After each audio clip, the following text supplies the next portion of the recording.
Hello good morning. हामी चाहिँ आज चितवनबाट हिँडेको कति दिनपछि, पहिलो दिन, दोस्रो दिन, तेस्रो, चौथो दिन। यो चाहिँ चौथो दिनको चाहिँ बिहान हामी चाहिँ यहाँ आज अब ठ्याक्कै यो पार्किङ सल्लेरी मुगुमा छौँ। यहाँ चाहिँ हामीले बाइक पार्क गरेर अनि चिया खाँदै चिया खाएर अनि अब हामी यहाँ निस्किन्छौँ।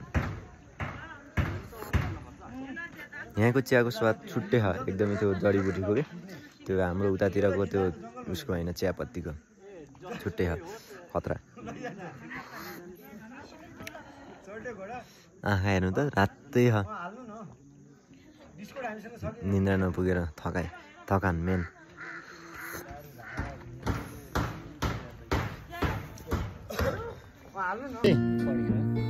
मेरो झन्डा मैले झन्डा समाज एकछिन पुरा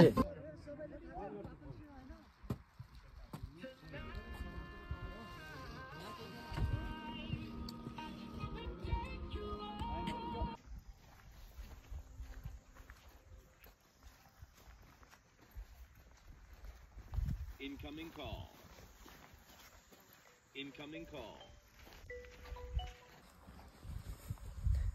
अब चाहिँ हामी बोटिङ गर्न जान लागेको।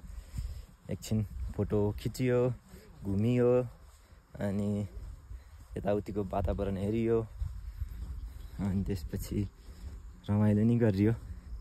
कोही नाचे, कोही के गरे। अनि त्यसपछि अब हामी पारीपट्टि जान्छौँ। लगभग 1 घन्टा जति, 45 घन्टा बोटिङ गर्छौँ। अनि पारीपट्टि जान्छौँ हामी, उतै खाना खान्छौँ। अनि अहिले चाहिँ एकदमै डिहाइड्रेसन भइरहेको कि, पानी सक्यो, पानी छैन, एकदमै धेरै डिहाइड्रेसन हामी। अनि उता पारी त्यो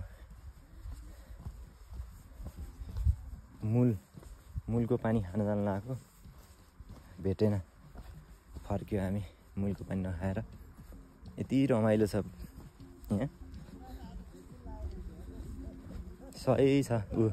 उता डान्स चलिरहेछ हाम्रो, के अरे अर्को एउटा ग्रुप आएछ, पुरै नाचिरहेछ उहाँ, पुरै अब चाहिँ मजा आउँछ जस्तो छ। डान्स चल्यो, डान्स चल्यो। तपाईँ देख्न सक्नुहुन्छ हामी यहाँ बोटिङको लागि रेडी भइसकेका छौँ। उतापट्टि नयाँ टिम आएको रहेछ, डान्स चलिरहेछ नयाँ टिमको। भिडियो नि बनाइरहेछ मान्छे, के गरिरहेछ। सुरज, अब हामी बोटिङको लागि रेडी हुँदैछौँ। कुनमा हो हामी जाने? त्यसमा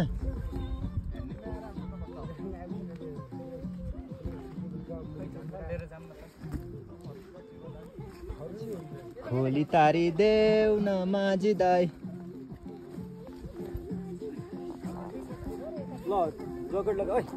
ज्याकेट लगाइसकेँ मैले। अर्को ज्याकेट, त्यो ज्याकेट होइन। हामी रेडी हुन लागेको अब।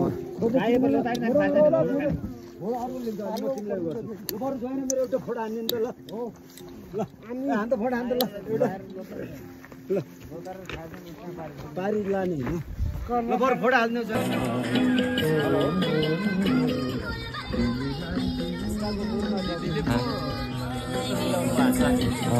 हाम्रो दिदीले पैसा मिलाउनु भएको छ।